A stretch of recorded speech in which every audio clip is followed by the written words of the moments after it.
Ahí te dices que sí. A ver. Tenemos el invitado este año, señor. Muy buenas noches tengan todos ustedes, son las 8 en punto y como lo hemos hecho ya casi prácticamente un año, estamos transmitiendo completamente en vivo a través de la plataforma Zoom y simultáneamente a través del Facebook Live de Yo Soy Médico 17, a quien como siempre agradezco que nos facilite su plataforma para llegar a más profesionales de la salud. El día de hoy, como siempre, nos ven de prácticamente todos los estados de la República, Estados Unidos, Centroamérica, Sudamérica, están de República Dominicana, Chile, Colombia, Ecuador, Estados Unidos, por supuesto. Vamos a ver de qué otros lugares se van conectando, no obstante de ser un día inhábil en nuestro país. Yo le recuerdo que si usted es miembro de un colegio médico o es jefe de enseñanza de un hospital público y privado y requiere una de las pláticas de Medical Legal Center, no duden en contactarnos. Con mucho gusto lo atendemos, generamos esas pláticas de prevención y capacitación a sus médicos miembros, facilitándoles, por supuesto, toda la infraestructura necesaria para hacerlo, ya sea lo único que requiere es enviar un correo a atención.mlc@gmail.com, atención.mlc@gmail.com, acuérdense, atención sin acento. También les recuerdo que todas nuestras pláticas están grabadas y están disponibles en YouTube. Usted entra a YouTube, teclea Medical Legal Center y están ordenadas por los días. Los lunes, todas las pláticas de teoría del caso, un caso de la mano del experto. Los martes, podcast, que son martes de podcast, están grabados. Usted puede verlos de las 6 de la mañana. Y el miércoles, una masterclass médica especialmente para ustedes. No les recuerdo que en Facebook está Susana López, ella es psicóloga con doctorado en neurociencias y siempre generando un podcast de información para todos los profesionales de la salud, contención del estrés para todos ustedes. Sin duda, no se lo pierdan, está en el Facebook de Medical Legal Center. Cada semana sube una plática especialmente, una cápsula especialmente para ustedes. El día de mañana, el día de miércoles, tendremos en nuestra masterclass a un invitado, el doctor Jurgen, que nos hablará de el rol de los estudiantes de medicina en la calidad de atención en el sistema de salud mexicano. No se lo pierdan, va a estar bueno. Y el siguiente lunes tenemos a alguien a quien aprecio también, respeto mucho, al doctor Carlos Baeza, un personaje, no solamente en el sureste del país, él está en Chetumal, es de Mérida, pero además con presencia e influencia en todo el país. Le recuerdo nuestras redes sociales, Facebook, Twitter e Instagram, Medical Legal Center, entren por favor, ahí pueden ver nuestros programas. También les recuerdo que todas las preguntas, a favor de hacerlo solamente por el icono de preguntas y respuestas, no por el de chat, porque hay preguntas que no elaboraré si no están precisamente escritas en el área de preguntas y respuestas. Y yo les pido que nos ayuden a invitar a más profesionales de la salud para que cada día seamos más y tengamos más influencia. Hoy para mí es un gusto, un privilegio poderles presentar a nuestro invitado de hoy. Es alguien a quien aprecio, respeto, alguien con quien he trabajado muy de cerca, muy trabajador, nos trae a toda la gente que estamos en el mismo comité. Él preside el comité médico legal de la Federación Mexicana de Colegios de Ortopedia y Traumatología, y bueno, muy activo desde la administración pasada, hoy también, con mucha chispa, digo yo, porque es inquieto, no para, es de esos médicos guerreros incansables. Para mí es un gusto presentarles al doctor José Luis Martínez Guevara. Él es ortopedista, traumatólogo, es expresidente de la Sociedad de Traumatología Ortopedia de Nuevo León, también expresidente del Colegio de Médicos Cirujanos del Estado de Nuevo León, es expresidente de la Federación de Colegios de Profesionales en el Estado de Nuevo León, exsecretario de la Federación Nacional de Colegios Médicos de FENACOME, es perito médico en el Tribunal Federal de Justicia Administrativa y del Estado de Nuevo León, y por supuesto es coordinador del Comité de Medicina Legal de la Federación Nacional de Colegios de Ortopedia y Traumatología, entre otras muchas actividades. También es perito del Tribunal Federal de Justicia Fiscal y Administrativa, que precisamente es del caso que nos va a hablar.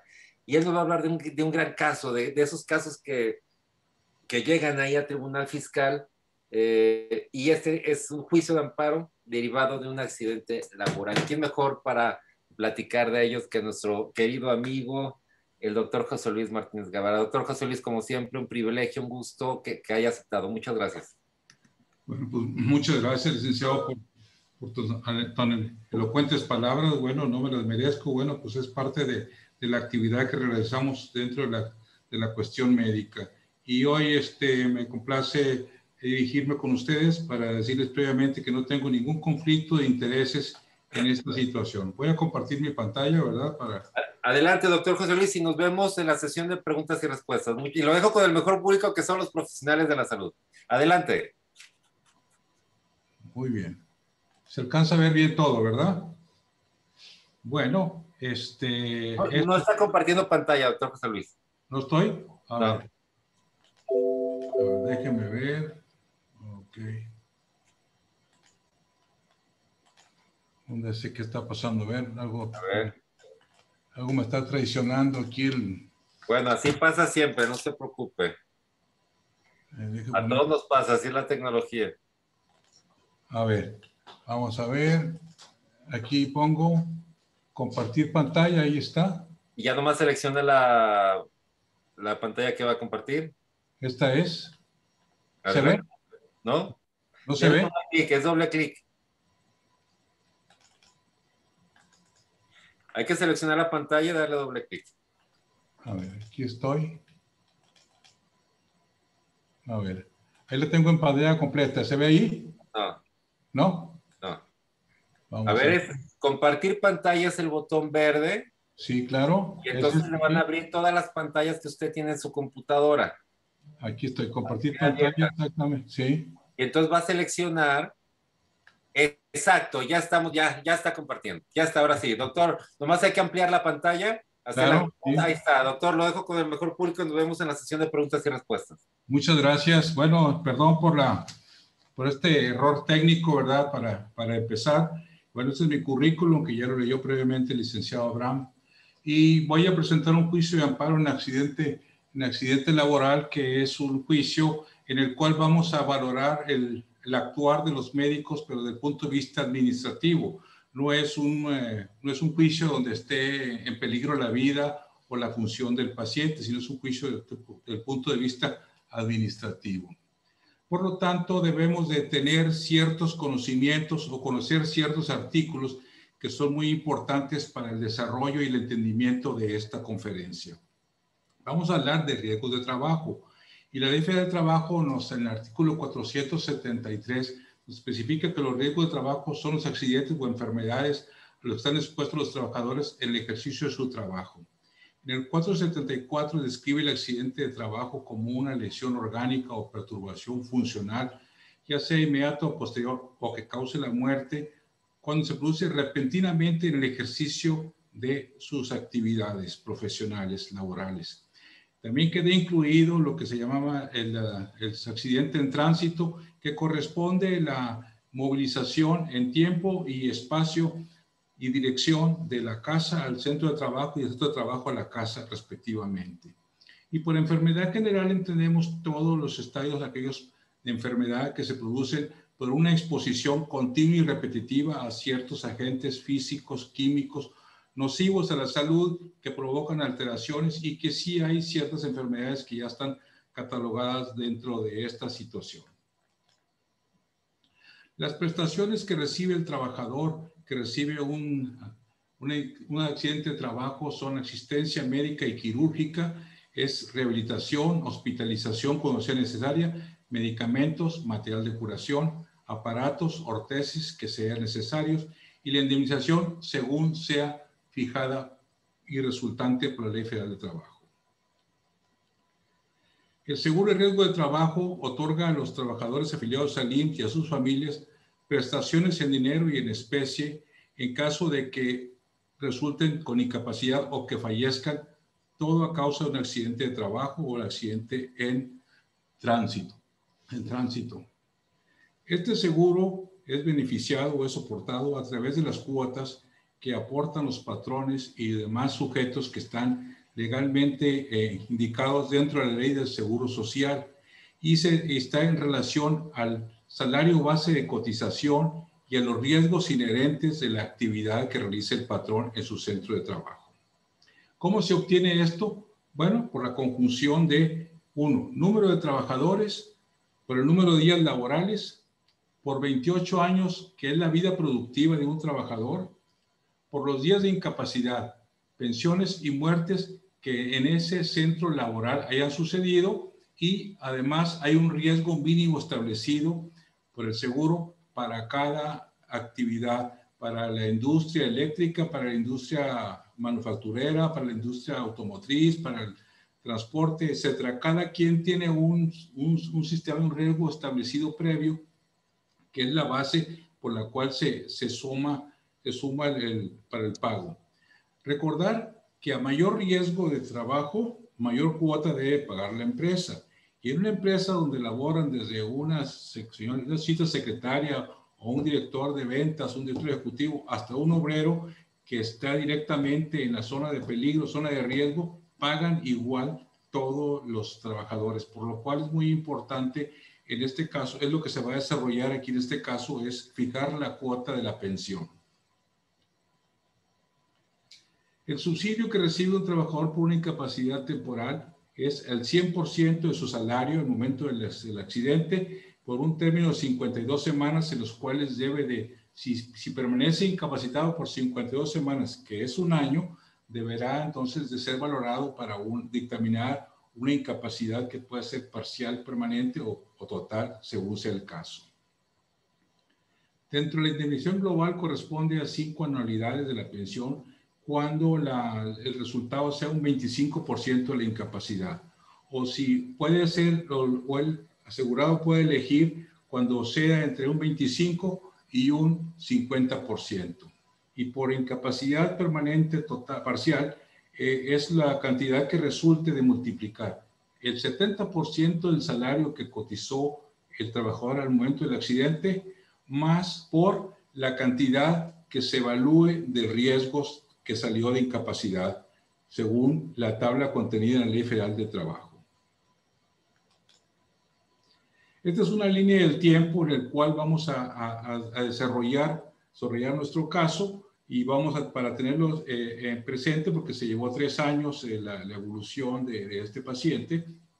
Entonces, se accidenta y luego hay una atención inicial, se continúa con un estudio radiográfico, se da aviso al IMSS, este lo acepta como accidente de trabajo, se practica un proceso quirúrgico en la rodilla izquierda, otro proceso quirúrgico a nivel de la región lumbar, se repite el proceso quirúrgico en la rodilla izquierda, se hace un estudio de electromiografía en los miembros inferiores, después nuevamente una artroscopía, ahora en la otra rodilla, recordar que fueron las 2 rodillas que participaron, se hace un peritaje del Seguro Social, se inconforma la institución laboral, presenta su peritaje y como salió contraproducente uno contra otro, entonces el tribunal solicita un tercer peritaje, que es el caso que yo voy a realizar, y la entrega del peritaje. Vamos a iniciar el caso primero, como todo, en la historia clínica. Tenemos que es un paciente masculino de 50 años de edad, con unos 71 metros de altura y 75 kilogramos de peso, un índice de masa corporal de 25. Entre sus antecedentes es tabaquismo negativo, alcoholismo ocasional, es preparatoria, es jugador de fútbol amateur, corría de 2 a 5 kilómetros desde hace 3 años, previos al accidente, por prescripción médica por tener hipertensión arterial. Y como dato positivo, él tenía crepitación en subir y bajar escaleras y su ocupación era empleada en un almacén de logística. ¿Cómo sucedió el accidente? El accidente fue laborando, por lo tanto se considera un accidente de trabajo. Al ir caminando agachado entre el rack o unos estantes de un almacén que supuestamente él comenta que estaba en reparación y que había poca iluminación, tropieza con una tarima y cae de rodillas con flexión forzada en la columna y como traía en sus manos un aparato de radiocomunicación, no pudo sostenerse y entonces se le dobló la columna. presentando una sensación de dolor y descarga eléctrica en las piernas en forma inmediata.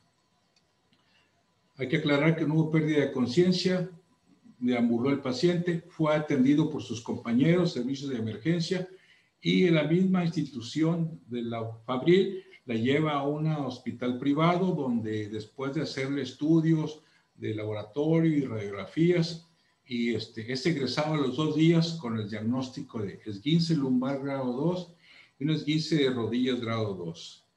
Aquí hay que aclarar que en este momento, después de esto, se le lleva el informe al Seguro Social y con el formato ST7, y el Seguro Social lo acepta y lo pasa al Servicio de Medicina del Trabajo, el cual le da un inicio y abre un expediente por el accidente de trabajo. A los 2 meses, por persistir las molestias, en forma particular, la empresa le subroga los estudios de una resonancia magnética de las rodillas y la columna lumbar. En la rodilla izquierda nos reporta una condromalacia femoropatelar grado 2 de 4, cambios erosivos en la superficie medial, un desgarro del menisco, el cuerno posterior del menisco medial, que es muy común este tipo de lesiones, y además una lesión ocupante benigna subcutánea, que es por un hematoma, que fue por el traumatismo directo que tuvo en la rodilla izquierda. En la rodilla contralateral, la derecha, reportan condromalacia grado 2 de 4 y cambios erosivos con alteración de la señal subcondral femoral, lo cual pudiera ser a un edema postraumático. Estas situaciones de alteraciones o cambios se han visto a partir de la llegada de la resonancia magnética. Es lo que se pudiera interpretarse como una fractura intraósea oculta. Y ya volviendo a la columna lumbar, el resultado es, después de practicar todos los cortes multiplanares en T1, T2, el STIR y con todas las técnicas que usan en los estudios de la resonancia, hay una presencia incipiente, muy pequeña, de protrusión posterocentral del disco intersomático de L5S1. No hay datos de estenosis en los forámenes de la conjunción ni en los recesos laterales. Las intensidades de los discos son normales. Hay signo de Modic tipo 2, muy importante esto, y hay presencia de osteofitos. Por persistir las molestias en la rodilla izquierda y estar incapacitado el paciente, también en forma privada, a los 3 meses, se le practica una artroscopía de la rodilla izquierda. Y los hallazgos que nos reportan son alteraciones del cartílago patelar, femoral y tibial. Se le hace una limpieza articular y inmovilización blanda. Cabe mencionar que en el informe, no existe un informe operatorio del cirujano artroscopista.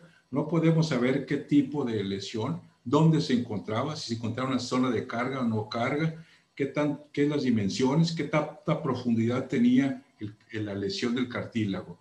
Y la limpieza articular no sabemos si fue por una condroplastía, por ablasión, por punción o una física. No tenemos ninguna información. Es lo único que aparece en el expediente legal. A los 8 meses se le practica un infiltrado de facetas lumbares. Nuevamente, no existe un dictado o un documento que nos avale y nos diga, nos oriente cuáles segmentos de la columna lumbar se trataron, qué tipo de medicamentos se les proporcionó, si se usó radiofrecuencia, si se usó alguna sustancia antiinflamatoria de depósito o analgésica, no sabemos nada. Pero la rodilla izquierda, a pesar de que fue operada, a los 3 meses volvió a tener con molestias y a los 12 meses nuevamente se le practica otra cirugía artroscópica y también reportan vagamente limpieza articular porque no hay un documento que lo avale.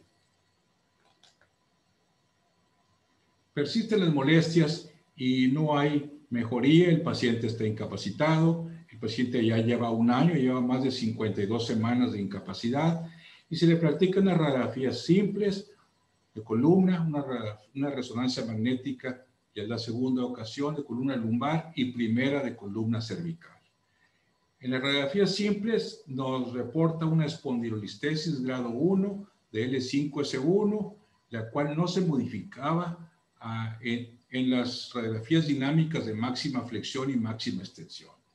La resonancia nuevamente repite que hay un abombamiento de disco de L4-L5 y insiste, mínimo contacto sobre el taco tecal. Los ligamentos amarillos se encuentran laxos y hay un aumento del líquido sinovial a nivel facetario. Nuevamente las neuroforaminas se observan libres y la protrusión posterocentral que hace un poquito contacto con el canal espinal. Cono medular de estas situaciones normales. Nuevamente encontramos que hay un signo de Modic tipo 2 en los recambios graso del hueso en las vértebras lumbares.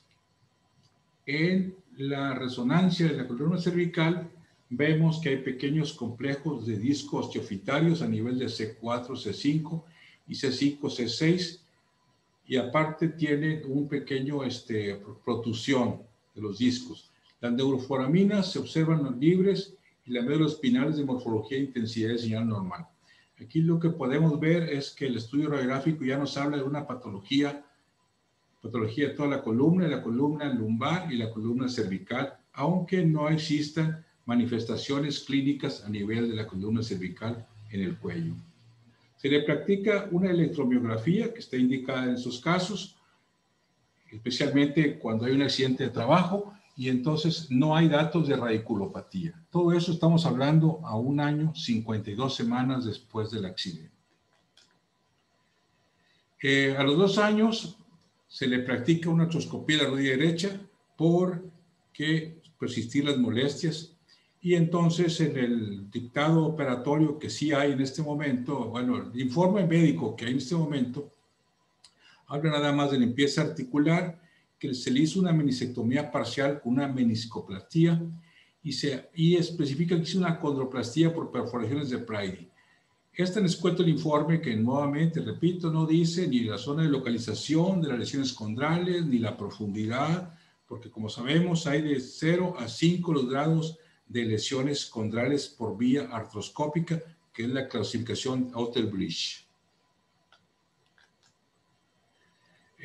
A los 3 años se hace una valoración por parte de Medicina del Trabajo. Medicina del Trabajo, el Instituto Mexicano del Seguro Social toma en cuenta el sistema de información que ellos tienen y que consiste desde que el momento en que se da de alta el paciente, se da de alta el trabajador como derechohabiente hasta el momento de la lesión, esta persona no registraba consultas ni incapacidades por problemas relacionados a la columna lumbar o a las rodillas. Entonces ellos tomaron en cuenta que eso estaba sano, que no tenía ninguna consulta para ellos y tomando en cuenta de que fue un accidente de trabajo, que tenían el aviso de accidente de trabajo y que tenía cambios a nivel de la columna y que el paciente se quejaba de mucho dolor y que decía que no podía trabajar y no podía hacer actividades laborales. Entonces, después de que lo valoraron, viendo toda la documental pública que ellos tenían, concluyeron de la siguiente manera: en la fracción 401 de la columna vertebral, que son secuelas de traumatismo sin lesión medular saliente o depresión localizada con dolores y entorpecimiento de los movimientos, en un 20%. Y de las rodillas es la fracción 176, los cuales habla que de la rodilla que no permite la extensión completa o casi completa, según el ángulo de flexión es 25 grados. Y lo mismo sucede en la rodilla derecha, porque fueron las 2 rodillas. Entonces, la suma de todo el porcentaje que ellos daban era un 70% de incapacidad parcial permanente. Lógicamente que la empresa se inconformó y solicitó la opinión de otro médico de medicina del trabajo para que fuera un informe de los pares de medicina del trabajo, y entonces ellos revisan la documental pública y la documental privada y llegaron a la siguiente conclusión: que no consideraban válida la evaluación del 20% en la incapacidad parcial permanente de la columna por tratarse de una lesión que no demostraban una relación causa-efecto en cuanto a los síntomas relacionados y que esto más bien se trataba de una enfermedad general. Y en cuanto a las rodillas, ellos también consideraban que no se podía demostrar si había o no había surgido por el riesgo de trabajo.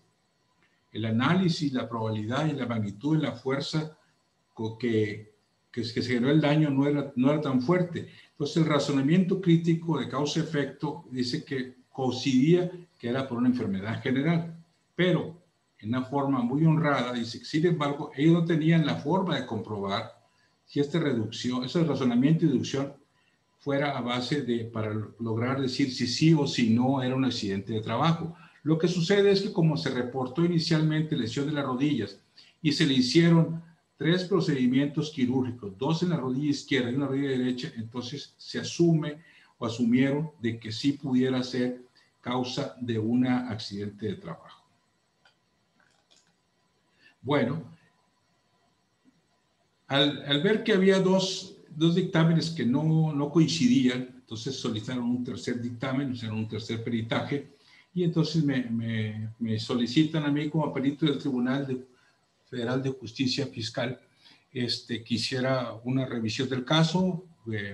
Lo acepté, fui al tribunal, lo acepté, y entonces, ¿qué hice? Bueno, pues tuve que revisar el expediente que contenía las valoraciones periciales públicas, las periciales privadas, hice una revisión del paciente, analicé el caso, hice unas conclusiones y, como en todo caso, debe de presentarse citas bibliográficas.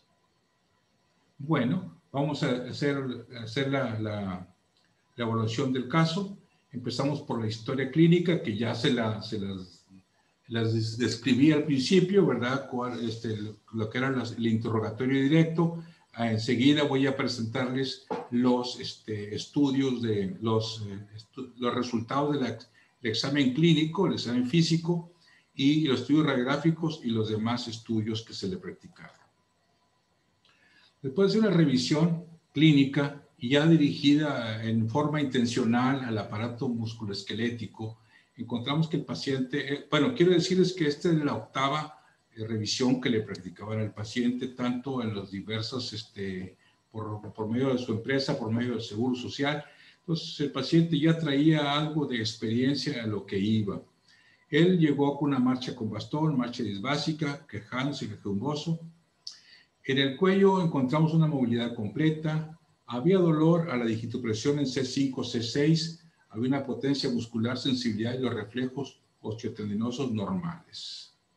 En la región lumbar sí encontramos cambios importantes, una flexión de 55 grados, una extensión de 20 grados, las inclinaciones laterales son de 30 grados y las rotaciones son completas.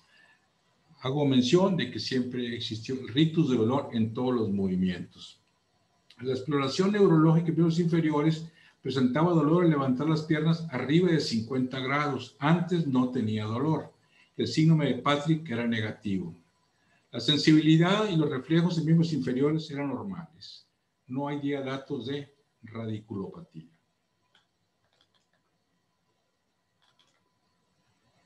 Enfocándonos en las rodillas, encontramos que la forma, hay una desviación de Barrow en 6 grados. Y el perímetro de las rodillas, medidas 5 centímetros arriba del polo proximal de la rótula, 39 centímetros en forma bilateral. Había crepitación y el signo de cepillado rotuliano bilateral era positivo. Los ligamentos estaban normales. En la rodilla izquierda encontramos punturas de artroscopía, flexión de 125 grados y una extensión de menos 10 grados. En la derecha había también las punturas de la artroscopía que se le habían practicado previamente, con una flexión de 135 y una extensión de menos 10. Como podemos ver, la rodilla izquierda, que tuvo dos cirugías, tenía una menor flexión de 125 grados. La potencia muscular es el vasto medial, del que es la parte más importante del cuádriceps, porque recordar que el vasto medial es el que ejerce la mayor fuerza de extensión de 45 a 0 grados y es lo que más es la que más fuerte se necesita. ¿Y qué encontramos? Lo encontramos en 4 de 5, le faltaba 1 grado, y lo más notorio en este caso es cuando un músculo está hipotrófico, falta de fuerza, fascicula. ¿Qué es una fasciculación? Son contracturas rápidas y no eficientes, y es lo que se veía, o sea, es un temblor muscular, es una fasciculación.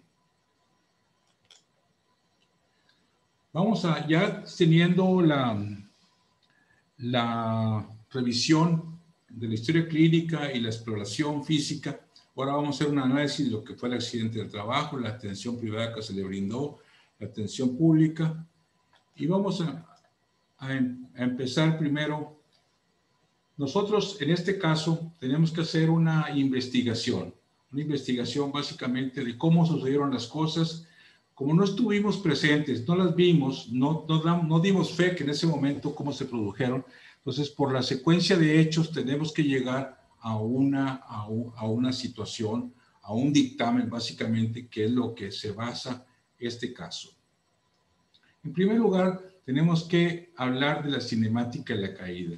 La kinemática, la palabra kines viene del griego movimiento y significa que hay un movimiento que a la hora de caerse, que a la hora de que una persona o un objeto cae, hay un movimiento. La gravedad, entre más alta esté la caída y más peso, va a ser más grave la caída. Entonces, existe cuando son 3 veces la altura del objeto, cuando la altura supere 3 veces la altura del sujeto o el objeto que va a caer, se logra una mayor velocidad. Por lo tanto, se toma en cuenta lo que es la fuerza por el peso, por la velocidad. La velocidad de caída de la gravedad en la Tierra es de 9.8 metros por segundo. Entonces, teniendo estos datos, ahora vamos a ver la cinemática de la caída. Vamos a estudiar específicamente esta caída. El paciente mide 1,71, que son 171 centímetros. ¿Verdad? El paciente iba agachado, caminando despacio en una área oscura o semioscura, debajo de unos stands de almacenaje. Entonces, y se tropieza y cae. Entonces, al ir agachado, iba casi a la mitad de su altura.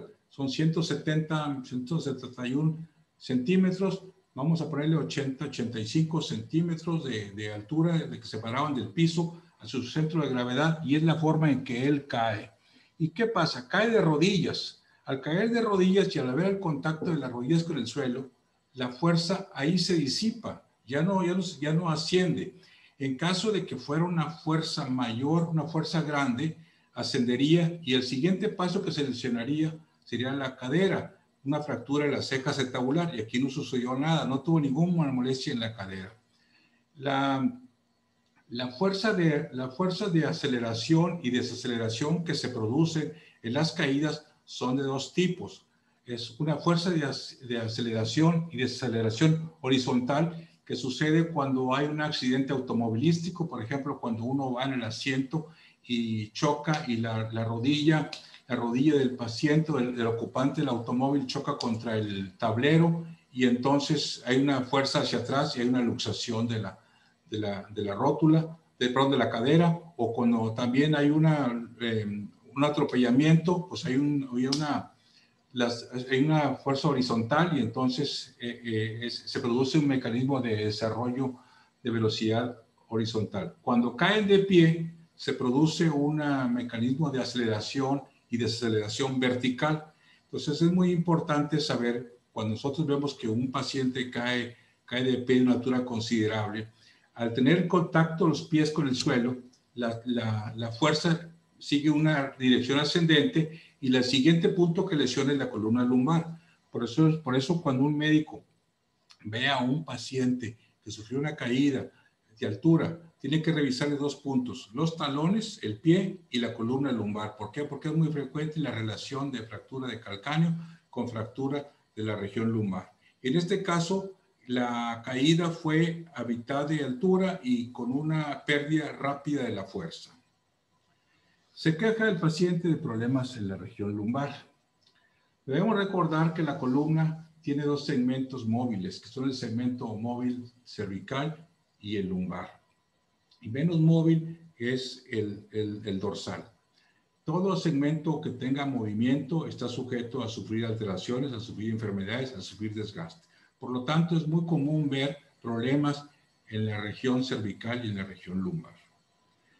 La unidad funcional de la columna se llama la unidad osteodiscofacetario, que viene siendo lo que es un trabalenguas que yo lo comento así a mis pacientes. Les digo que esta unidad funcional está formada por la mitad inferior de la vértebra superior y la mitad superior de la vértebra inferior.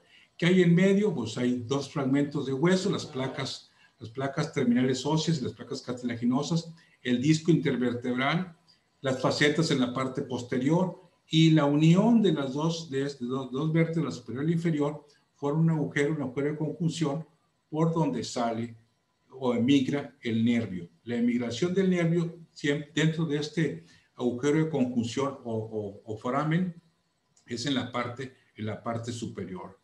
El disco anatómicamente, debemos recordar, tiene dos componentes anatómicos, que es el núcleo pulposo y el anillo fibroso. El núcleo pulposo es una combinación importante de proglitáneos y que es muy esencial. Y está rodeada por unas capas de anillos fibrosos que corren en diferentes direcciones, ascendente y descendente, que hacen como unas mallas que están íntimamente relacionadas en sí, apretadas para mantenerlo. El disco es una bomba, un cojinete donde sabemos que es hidrófilo, tiene una atracción por el agua. Cuando una persona se acuesta y se le quita la carga axial a la columna, se separan los discos y entonces se hidratan en la noche o en esa hora de reposo, se hidratan y vuelven a tomar su altura normal. Dentro de la hidratación, pues tenemos que va la sangre, que van los elementos nutrientes y el oxígeno que es necesario para el desarrollo de un disco.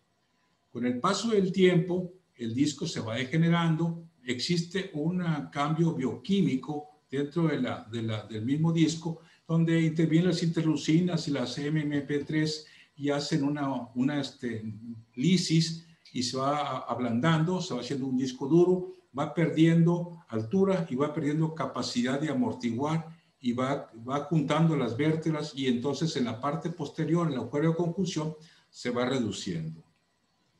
Las placas terminales son dos, las placas terminales cartilaginosas y las placas terminales óseas. Las placas terminales cartilaginosas es un cartílago hialino de 1 o 2 milímetros de diámetro y que sirven para evitar el dolor y sirven para evitar la fuga del líquido del disco hacia el hueso. Y también hay cierta interconexión arterial y venosa de la placa del cartílago hacia el disco para la nutrición y proporcionarle el líquido. Las placas terminales óseas es el fragmento de hueso que tienen arriba del cartílago hialino y hay las placas cefálica y caudal. La placa cefálica es 10 y 15% más débil que la placa caudal. La placa inferior. Generalmente estas placas sufren con el tiempo unas deformidades o en la parte central son débiles y entonces por eso se hace una protusión. Por eso vemos en los jóvenes las hernias intraesponjosas o que es muy común en los jóvenes que se vean este tipo de hernias. Y también en los pacientes adultos se vienen la forma de las vértebras bicóncavas porque se deprimen por la parte central. El signo de Modic es un signo que a partir de 1988 se consigna por el advenimiento de las resonancias magnéticas. ¿Qué significa? Que es un proceso inflamatorio a nivel de la placa cartilaginosa y hay de tres tipos. Modic 1 es una inflamación, Modic 2, como en este caso presentaba, es un recambio óseo del tejido esponjoso. El Modic 3 es un proceso ya de cicatrización. Existe controversia en que si el Modic es causa dolor o no causa dolor, está ampliamente discutido. Lo que sí está también ampliamente aceptado es que el signo de Modic habla de una degeneración discal, básicamente. Las facetas es la articulación que tenemos en la parte posterior y son dos, una superior e inferior, derecha e izquierda, y tienen un cierto, y participan en el movimiento de flexión y extensión en este movimiento. Y se inflaman y empiezan a crear osteofitos, y a veces también, como tienen ligamentos, como hay mayor movimiento, existe un problema ahí de hipertrofia de los ligamentos. Pasando a la rodilla, tenemos que la rodilla es una articulación intermedia del miembro inferior entre la cadera y el tobillo. Es una articulación que tiene, desde el punto de vista funcional, es en un solo plano, flexión y extensión, y está formado por tres huesos verdaderos, que son la parte superior del fémur, abajo es la tibia y el peroné, y tiene un hueso sesamoideo, un hueso falso, que es la rótula, que es la parte anterior, o es la cachucha, como le llaman los americanos, el kidnapping de la rodilla. La rótula es, desde el punto de vista mecánico, es una palanca para ahorrar esfuerzos, y está contenido dentro de uno de los músculos más fuertes que existe en el cuerpo, que es el cuádriceps, que tiene un origen en la espina ilíaca anterosuperior, se origina a nivel de la cadera y termina por abajo de la rodilla. Es un hueso que está dentro de un músculo biarticular, porque pasan dos articulaciones, pasa la articulación de la cadera y la articulación de la rodilla. Entonces, a la hora de que existe y dentro del fémur, en la porción anatómica, hay un canal, una canaleta por la cual se desliza hacia arriba y hacia abajo la rótula. Y este deslizamiento tiene que ser lo más simétrico y con poca fricción para que no se lesione. Cuando hay una alteración en el ángulo de la rodilla, como en este caso que se alteró en varo, entonces el deslizamiento de la rótula ya no es la forma correcta. ¿Por qué? Porque empieza a deslizarse y hay más un exceso de contacto, una hiperpresión a nivel de la faceta lateral contra la faceta lateral de la fémur en la parte externa. Entonces, esto lleva a un problema de lesiones del cartílago. Y los estabilizadores, como son por los meniscos, que son dos, el menisco interno y externo, y los ligamentos, que son muy importantes. El estabilizador externo son los ligamentos, son los músculos, que son el músculo cuádriceps, son los músculos más potentes, y que tienen dos tendones. En la parte superior tienen el tendón cuadricipital, y en la parte inferior tienen el tendón cuadricipital, que junto con el tendón de Aquiles son los tendones que tienen mayor resistencia y mayor capacidad de trabajo. Entonces, ya vimos cómo está la situación todo del problema de la columna lumbar y la rodilla. Ahora vayamos a los estudios. Los estudios radiográficos ya vimos la anatomía, vamos a la radiografía. La resonancia nos habla de que hay una protrusión posterocentral a nivel de L5-S1. Debemos recordar también anatómicamente que la región L5-S1 es la que tiene más espacio a nivel de la médula, de la filo terminal, de la cola de caballo, pero es la que tiene más espacio. Entonces tolera más la protrusión, es más compatible sin presentar dolor que presente una hernia o una protrusión. Si esta protrusión se produce a nivel del segmento superior L4 o L3 o L2, ahí están en íntimo contacto, y ahí cualquier protrusión de disco causa muchas molestias y causa mucho dolor. Este paciente no tenía síntomas radiculares, sino síntomas mecánicos exclusivamente en la región de la columna. Por lo tanto, tenía un síndrome facetario, y más bien que un problema de columna. Por eso se le hizo una situación de infiltración de las facetas, y creo que este sea su problema, porque si algo tiene es un síndrome facetario que está comprobado por la laxitud del ligamento amarillo y por el derrame que existe a nivel de la articulación diartrodial, que son de las facetas.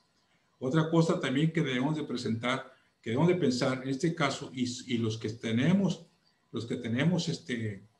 experiencia en el manejo de pacientes de la seguridad social, es el síndrome de ganancia secundaria. Muchas veces estos pacientes aprenden que es más redituable estar enfermo que estar sano, ganan más estando enfermo que estando sano. También hay que ver esa situación, que es muy difícil de descartar, pero que los médicos que han atendido pacientes o que han visto este tipo de enfermedades me van a entender fácilmente de qué estoy hablando. Y en cuanto a la rodilla, bueno, pues la rodilla, el paciente pues practicaba fútbol, no sabemos qué tanto haya tenido algún problema y pues, tenía una lesión de los ligamentos ahí no había lesión de los ligamentos, únicamente había una lesión del menisco reportado en la rodilla izquierda. Es una lesión muy común que generalmente se produce por una zona de mayor carga o una rotación interna con una desviación en valgo forzada de la rodilla y que producen dolores. El ángulo Q, que es el ángulo que si nosotros nos acordamos, la letra Q, ¿verdad? Es un círculo con una saliente hacia afuera. Imaginemos que la cosa redonda, la O es la rótula y la saliente es el tendón rotuliano. Entonces, a veces el ángulo Q está aumentado, está alterado y aquí, aunque aquí estaba dentro de los signos normales, pero sí el hecho de que una irritación constante de una hiperpresión puede producir molestias. Entonces tenemos ya vimos lo que es la caída, cómo se cayó, qué cambios presentaba a nivel de la región lumbar y qué cambios tenía en la región de la rodilla. El tratamiento, el manejo que se le dio a este paciente fue el adecuado. Generalmente, repito, todo el tratamiento médico y quirúrgico fue producto de medicina privada y al seguro social iba nada más por las incapacidades. Y entonces aquí nuevamente recordamos en forma rápida todo lo que pasó en este caso de médico administrativo, y entonces llegamos ya a esta parte que es la entrega del peritaje. Y entonces, después de hacer un análisis concienzudo, de revisar al paciente, de revisar las pruebas periciales públicas y privadas, de todos los informes médicos que se tenía, de revisar al paciente, y checando las citas bibliográficas que se presentaron, bueno, pues mi conclusión fue que se consideran que la columna lumbar, los cambios que tenían, se consideraban cambios de adaptación, evolutivos y progresivos, que eran anteriores a la fecha del accidente laboral. O sea, no pudo haber cambios tan rápido pues, de una caída. ¿Qué podemos esperar de una caída? Pues una fractura, una fractura lumbar o una espondilolistesis traumática que no se reportaba en este caso. Aun cuando no existían registros en la institución pública de que había consultado por problemas del lumbar, los cambios escritos anteriormente no avalan esta situación. Por lo tanto, no se consideran secuelas de accidente de trabajo y no está sujeto a valoración para la incapacidad parcial permanente. O sea, el 20% de aquí no lo estuvo de acuerdo.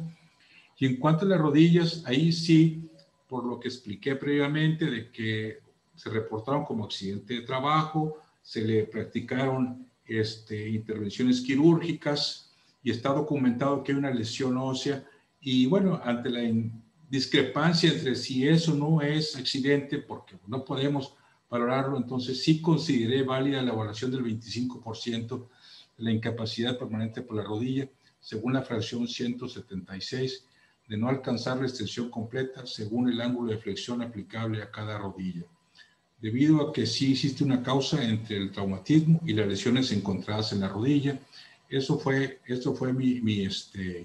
mi dictamen y fue lo que quedó como fallo de que era el 50% se le daba al trabajador y no el 70%, porque él tiene capacidad todavía, es una incapacidad parcial permanente y tiene capacidad para seguir trabajando, ya sea en la misma empresa o en otras empresas, aunque no tenga la capacidad. Ese es el objetivo de la indemnización, que evitar el hándicap que este paciente va a tener o la limitación que va a tener para desarrollar cualquier tipo de trabajo.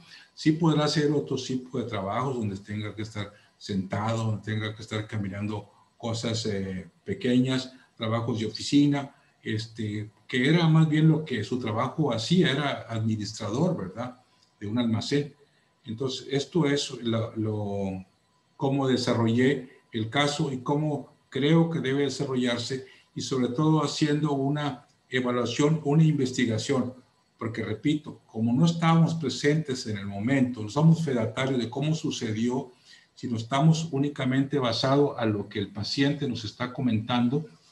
Entonces, tenemos en cuenta que tomar los riesgos y las situaciones anatómicas y funcionales que se producen en un paciente o una persona que tiene 50 años de edad, que está entre la quinta y la sexta década de la vida y que ya ha vivido un tiempo y que está sujeto a cambios artrósicos como cualquier otra persona. No sé si este incidente o este accidente hubiera sucedido en su casa o en un tiempo que no tuviera él laborando, a lo mejor no tuviera tanta incapacidad, a lo mejor estuviera trabajando. La experiencia que tenemos es cuando tenemos un paciente que no tiene seguridad social, se recuperan lo más pronto posible. Eso sí ya está demostrado. Eso no es una cosa que salga de mutuo propio mío, sino que es una cosa que ya está entendible. Y insisto y repito, los que ven medicina socializada conocen muy bien de lo que estoy hablando. Eso es todo mi comentario, licenciado. Si tuviera alguna pregunta o un comentario. Doctor, hay varias preguntas, doctor José Luis. Nos habla el doctor Chuy, Alfredo Chuy. Él habla de casos del Pemex. Usted dice, por ejemplo, se reconoció el riesgo de trabajo sufrido, fue incapacidad parcial o permanente, se le dio servicio de medicamentos completos o es trabajador de planta. Sí, él hasta ahorita el beneficio que recibió fue de una incapacidad parcial permanente del 50%, ¿verdad? Ya la empresa tendrá el derecho de si lo quiere liquidar o si lo quiere recontratar. La idea es de que la empresa tiene que brindarle actividad laboral dentro de su institución, modificándole las actividades laborales, básicamente. Doctor José Luis dice, el doctor Centeno, López Centeno dice, ante la pandemia por este virus SARS-CoV-2, COVID-19, ya está contemplada como enfermedad de riesgo laboral en virtud de la falta de protección otorgada por el sistema sanitario. Esto es, si el médico se enferma, ¿se considera enfermedad laboral? Si se enferma de SARS-CoV. Bueno, aquí María Pilar dice que sí. Bueno, ahorita, como esta es una pandemia, es una enfermedad emergente, ¿verdad? No tenemos experiencia y no hemos todavía considerado si pueda ser efectivo, pero sí, si está el médico en el centro del frente de la batalla donde hay pacientes, sí puede considerarse como una enfermedad profesional, como los que tienen la asbestosis o la mineralosis o los que tienen problemas respiratorios por inhalar productos químicos. Aquí sería más bien enfermedad, no accidente de trabajo. Ahora, el doctor Clemente Barrera dice del caso, dice, no es congruente el mecanismo de accidente con los hallazgos. No, no es congruente al 100%, no, sobre todo en columna, porque en columna ya hay el signo de Modic, que es una degeneración discal, hay derrame en las facetas y hay derrame en los ligamentos laxos. Si fuera una cuestión traumática, aquí pudiera ser una fractura por compresión vertebral o pudiera ser una fractura de la pars articular, que es una espondilolistesis, que es de las 4 tipos que hay, una es traumática y esa se ve como si fuera una fractura. Excelente. El doctor Jesús Rodríguez de Culiacán dice, ¿es verdad que el mecanismo de acción del accidente de trabajo no es causa de todas las patologías que resultaron después? Y de acuerdo a la Ley Federal de Trabajo y la Ley del Seguro Social, no cumple con el porcentaje que está completado o contemplado para una pensión donde también se incluye las semanas cotizadas. Bueno, pues saludos a Jesús, que tiene más experiencia que yo en ese sentido. Clemente Barrera dice, el paciente desde un principio buscó una ganancia secundaria y es raro que su empresa fuera la que se inconformara en lugar del paciente. Bueno, lo que pasa es de que aquí el paciente estaba muy contento, muy tranquilo, porque pues estaban pagando su dinero, ¿verdad? Entonces, se inconformó el trabajador, perdón, se inconformó la empresa por el grado de situación que le impactaba mucho en el pago del riesgo del trabajo. Hay que ver que también a los 2 años pueden pedir tanto el trabajador la empresa o el Seguro Social una revalorización del estado de la incapacidad. Excelente. El doctor Robles Femat dice, en el presente caso considero que las valoraciones de la columna vertebral y en ambas rodillas no tienen relación de causa-efecto con una caída de plano de sustentación, y menos si fue desde una postura semiagachado. Los hallazgos de radiodiagnósticos traducen que dichas alteraciones ya estaban antes del riesgo de trabajo. Ahora bien, si el trabajador realiza actividades de sobreesfuerzo físico crónicamente, repetitivamente, y esas actividades han sido toda su vida laboral, las lesiones osteoarticulares de las que se trata el tema pudieron haberse manejado como enfermedad del trabajo, y entonces potencialmente las valoraciones realizadas sí son procedentes. Buen tema, ¿eh? A ver qué opina, doctor. Sí, bueno, por eso hice lo que viene siendo un análisis, como podríamos llamar un análisis forense de este caso, ¿verdad? Sin conocer al paciente, sin estar presente, hice la evaluación de cómo estuvo la caída, se revisó toda la cuestión física, desde el punto de vista se documentó en los estudios cómo es la caída y cómo está esa situación. Y es factible, pues si yo me caigo de rodillas, hasta ahí termina mi situación de la fuerza, ya no sigue hacia arriba. Y aparte, pues si doblo mi columna, pues ya es menos. O sea, si tuviera un disco sano, no me hubiera pasado eso.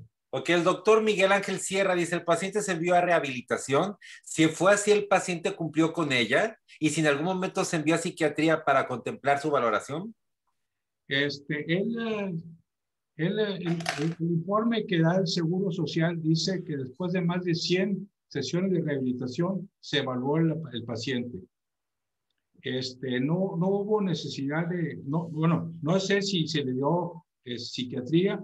Lo que sí yo sugiero es que, bueno, pues que siga en su manejo médico. Lógicamente tiene motivos para que le duela la columna, tiene facetas inflamatorias. Yo le sugeriría que fuera a la clínica del dolor o que siguiera con unas invitaciones facetarias. Gerardo Cepeda, en el caso que se expone, ¿cuál de las partes en conflicto ofreció su participación como perito? La suya. El tribunal. El tribunal como auxiliar, Sí, ¿no? Sí. ¿Sería muy probable que ya tuviera la lesión anterior a la caída? Pregunta Estela Chávez. Yo creo que sí es muy probable por la deducción que hice, es muy probable. En cuanto a las rodillas es difícil probarlo, ¿verdad? Pero sabemos de que el juez y toda la justicia está siempre del lado del trabajador. Ahora, también hay que ver que la ley es muy cortante en el sentido que dice de 0 a 25, pero no especifica si es el 10, el 15, el 20 o el 25, es nomás. Y generalmente el seguro, cuando es un accidente, se van al tope alto, ¿verdad? Porque al seguro también le conviene cobrar más cobrar más riesgo de trabajo, obviamente. Karina Flores, ¿con qué frecuencia se deben realizar los reconocimientos médicos en una empresa? Aquí en Monterrey es un área laboral muy importante. Yo trabajé 35 años en una empresa que daba servicio médico, que es la Clínica Nova, que estuvo algo de historia, estuvo desde antes que el Seguro Social. Y entonces se hacía, no sé ahorita, pero se hace un examen médico de ingreso.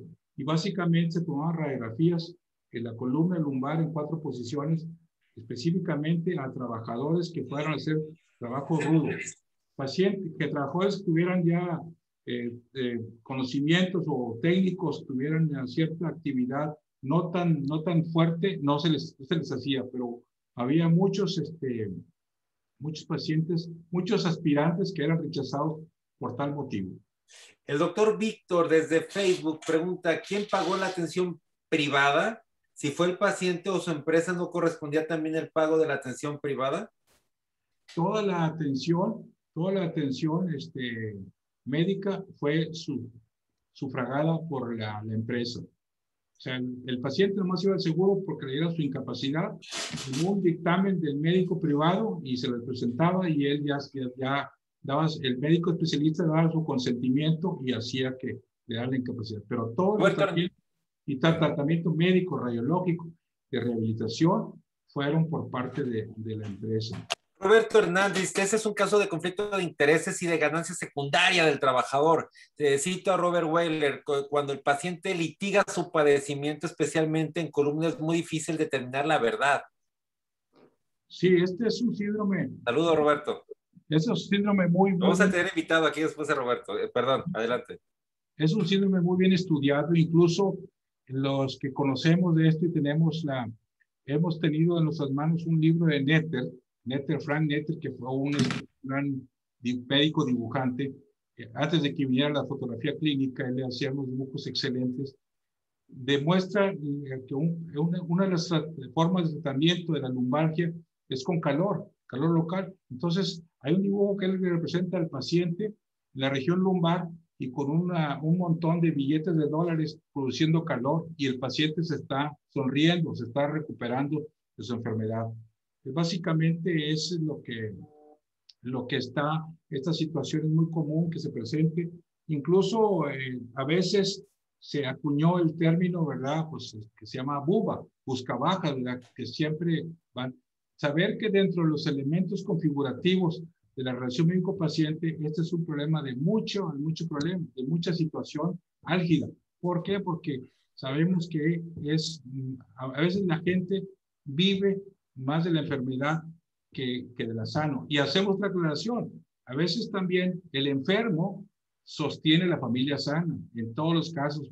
Hemos visto cuando, por ejemplo, vemos a la gente que anda trayendo al pobrecito, al cieguito, o al que está iniciado, o que tiene problema de PCI el niño, lo van cargando, traen silla de ruedas, y eso va ganando dinero. Por los mismos pacientes, incluso se ponen hasta una sonda, ¿verdad?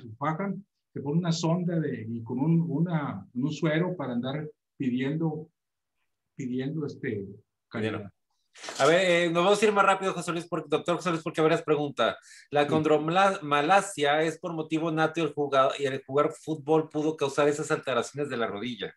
Sí, la condromalacia o alteraciones patelares son muy comunes, son cambios a nivel del cartílago articular y son por hiperpresión básicamente. El doctor... A veces hay por problemas infecciosos, por artritis séptica, pero es otra cosa. Pero sí, aquí es por su uso. Sergio Mariano Pérez dice, desde Pachuca, dice, pacientes simuladoras logran grandes pensiones fraudulentas, solo un perito experto logra una evaluación justa, ya que las empresas piden mucho dinero por malas evaluaciones. Saludos de la doctora Yosafat Zárate. Clemente Barrera dice, considero que desde un principio se trataba de una enfermedad general, una condromalacia no resulta de un accidente de trabajo. El trabajador pensó que si era chicle y pegaba, yo lo había logrado, es más bien catalogado como una enfermedad general. Eso dice Estela Chávez. Felicitaciones del doctor Jesús Rodríguez. Susana Novelo. María del Pilar dice, los reconocimientos médicos dependen de la evaluación de riesgos, el cumplimiento a uso de equipo de protección personal. Susana Novelo, los cambios degenerativos como estos, sobrepeso, defectos de visión, ¿no se pueden considerar un factor de riesgo para el tipo de trabajo encomendado? Pregunta. Pues sí, efectivamente, todo, no solamente para el accidente de trabajo, sino para la enfermedad en general, le da un sobrepeso y causa problemas de las rodillas. Aquí también hay que hacer mucho la aclaración en que la deformidad angular del varo, o sea, el charrito, que es muy común en los hombres, y el diferente en las mujeres, que es en valgo, aquí, a la hora que se altera la mecánica, el roce es diferente. Y entonces ese roce, tomado en cuenta, si sube baja escaleras, mucho. Antiguamente los profesionistas los entrenadores, y lo veíamos en las películas americanas, ponían a los atletas a subir y bajar escalones en los estadios. O a caminar cuclillas. Lo único que están haciendo es dañando a la articulación, porque la articulación no fue creada para la rodilla, para caminar de rodillas, ¿verdad? Entonces, como la vida es sobre desgaste, causa problemas. José Luis Cueva, por cierto, me están haciendo preguntas en el chat, ayúdenme a hacerlas en preguntas y respuestas, en el icono de preguntas y respuestas, porque es muy difícil leerlas en el chat, leo solamente las de acá. José Luis Cuevas, en el caso de probable riesgo de trabajo en el reglamento del ISSSTE, para esos casos estipula que debe notificar el mismo dentro de las primeras 72 horas, lo cual de no llevarse a cabo así, lo califican como improcedente, aunque cumple con todos los criterios de riesgo de trabajo. ¿Es factible, correcto, acorde a la ley esto? Bueno, pues es muy peleable, porque son 72 horas a partir de qué, de que se percata, se diagnostica, etcétera. O sea, es muy peleable y muy discutible estas 72 horas. ¿Qué opina, doctor? Lo que pasa es que muchas empresas para no verse afectado en su siniestralidad, le ofrecen tratamiento médico al paciente, ¿verdad? Ellos corren con el riesgo, ¿verdad? De que, oye, pues me corté, me tuve esta lesión, me fracturé, piensa que es una cosa pequeña, que no se va a llevar 1 o 2 meses, pues ellos corren por toda la cuestión médica, pagan el salario completo, pagan el salario, pero cuando ya se extiende, entonces ya llega un acuerdo con el seguro, y creo que sí hay efectivamente una multa para esta situación por no hacer el aviso inicial. Rodolfo González, importante, hubo un expediente clínico con una historia completa, valoración clínica integral para identificar patologías previas, mecanismos de lesión y correlación causa-efectos. Pedro García, Gracia Gómez, perdón, dice, ¿cómo se califica en medicina laboral si el profesional de la salud se contagió en su área de trabajo? Se considera como riesgo de trabajo, considerando eso como enfermedades infectocontagiosas y sus secuelas también que te podrían dar limitación en las actividades laborales. Claro que sí, el tema es de que cómo acredita que se contagió en el trabajo en otro lugar. Si lo acreditan, claro que sí, pero es muy difícil acreditarlo. Ese es uno de los temas que legalmente se van a tener que discutir en este tipo de juicios ahora con la pandemia. Rosalicia Villalobos, sigamos cuidándonos, ya cumpliendo el año de estar conectada con ustedes. Muchas gracias, doctora Rosalicia, realmente increíble. Estamos ya prácticamente un año, el día último de este mes. Alicia Ferrusca, gracias por la invitación. María del Pilar Ceballos, si es enfermedad profesional, debe acudir a salud del trabajo para que revisen su expediente, ver si cumple con los criterios. De acuerdo. Ramiro Manso dice, los bubas se refugian sobre todo en dolores de columna. Pues sí, sabemos que es difícil su diagnóstico adecuado para estos efectos. Rodolfo González, las empresas deben de seleccionar a sus trabajadores para identificar perfil apto laboral, no contratar en áreas específicas. Muchas veces se contrata pacientes temporales con patología preexistente en busca de supuestos accidentes laborales pensionables. Pues de todo hay. Muchas felicidades de Alejandro Sánchez, Pedro García, Daniel López, Julia Garza, Sergio Mariano Pérez Lozada, Jesús Rodríguez, María del Carmen Montemayor, Ramiro Manso, Clemente Barrera, Alma Leticia Vázquez y doctor José Luis, su mensaje final para la comunidad médica. Bueno, primero pues saludar al doctor Ramiro Manso, que tiene mucha experiencia en el manejo de la clínica del dolor, y al doctor Jesús, que ya mi compañero ya de Sinaloa. Y el mensaje es, bueno, en primer lugar, hice mucho hincapié, hice énfasis en que el expediente estaba incompleto. No podemos ayudar a nadie, ya sea médico o patrón, si el expediente no está completo. Ya en todas las pláticas que hemos tenido y que hemos escuchado de parte del licenciado Abraham Dávila, siempre nos ha dicho la importancia de un expediente completo, un expediente legible y un expediente que sea hábil para todos y sea disponible. Estar muy abusado, valorar todo el caso, no dejarse impresionar por ninguna de las dos partes, sino que tomar un peritaje neutro sobre todo lo que uno decide, ¿verdad? Y sobre todo hay que apoyarse en la ciencia en lo que dice las experiencias bibliográficas y todo lo que consultar a agentes expertos, porque nosotros no dominamos todo la medicina, ¿verdad? Pero hay gente más experta y acudir a ellos en caso de necesario. Y sobre todo, saber que este es un problema muy común, no solamente en México, sino de toda la seguridad social. Existe, es la Work Compensation de los americanos, ¿verdad? Ellos están líderes en esta situación. Entonces, número uno, a los de medicina del trabajo, y ellos saben, darles instrucciones para evitar riesgos de trabajo. Número dos,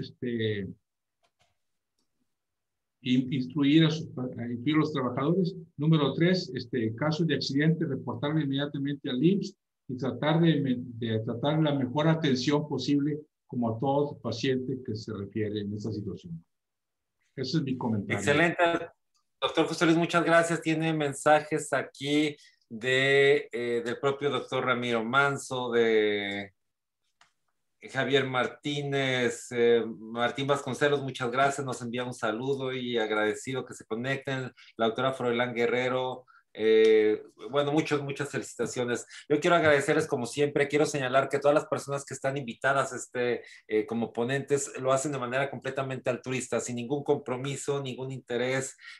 Su único interés es aportar a la comunidad médica, como estamos aquí como estamos aquí todos nosotros prácticamente desde un año, hay que festejar ahora que cumplamos el año, a ver qué tenemos de novedades, quizás un sorteo entre los que se conectan, un viaje, etcétera. Yo quiero recordarles que esta plática está grabada y está disponible en Facebook por supuesto, pero también en YouTube. Te quedan YouTube Medical Legal Center, se suscriben y a partir de un par de horas está disponible. Y nos vemos el próximo, mañana, nuestro podcast que está grabado, y el lunes a esta misma hora nos conectamos en el mismo link de siempre con una masterclass con el doctor Jurgen a propósito de la importancia de los estudiantes en el tema de la atención médica. Muchísimas gracias, doctor José Luis. Gracias a todos. Muy buenas noches. Gracias en este día que es festivo en Guadalajara, en México, en todo México. Muchas gracias.